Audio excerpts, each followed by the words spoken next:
They've been dubbed pinball kids, the thousands of children in England's care system shunted between homes, schools and social workers. The Children's Commissioner for England says the instability puts the children at greater risk of grooming and joining gangs. New figures show that in the course of a year, 2,400 children in care in England switched their homes, schools and social worker. A similar number moved home 5 times or even more over a 3-year period. Our education correspondent Elaine Dunkley reports. Oh, go on then. 14-year-old Ethan had a troubled home life. 5 years ago, he went into foster care. I moved into an emergency placement and I stayed there for a night, and then after that I moved again to a foster placement for a month. How difficult was it for you to manage your anxiety moving from place to place? It was very tough because where I was moving to places in quick succession, I didn't have that ability to make attachments with the carers for them to be able to sort of help me as a person.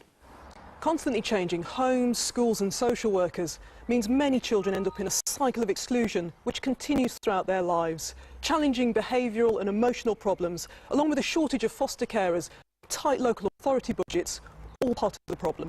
That's a basic need, to be stable, to feel loved and connected, you know, to feel like you can contribute. If you don't have your basic needs met, how can you look up?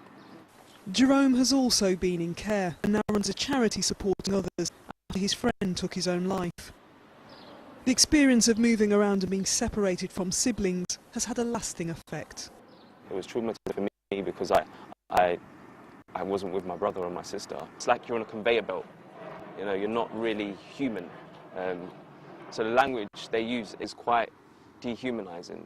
When they say placements, you're placed somewhere and you're meant to move on, rather than a home. And then you're called a case. And young people complain about it all the time, and this is simple things. You should not be called a case if you're a human being. And it shows you that, again, shows you that these young people are on a conveyor belt. The Department for Education says it's investing close to £4 million to help create a stable environment in foster care. But today's report warns change isn't happening quickly enough. Julie has been a foster carer for 11 years and says it's a particularly for older children. Anyone who wants to foster generally wants to foster someone who's going to behave or be less problematic, and that tends to come with smaller kids that are more manageable.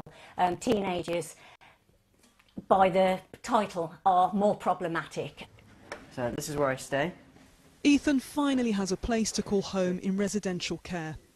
I'm doing my GCSEs at the moment, so I spend a lot of time here sort of revising, going over stuff, homework, stuff like that. How much have you changed, would you say?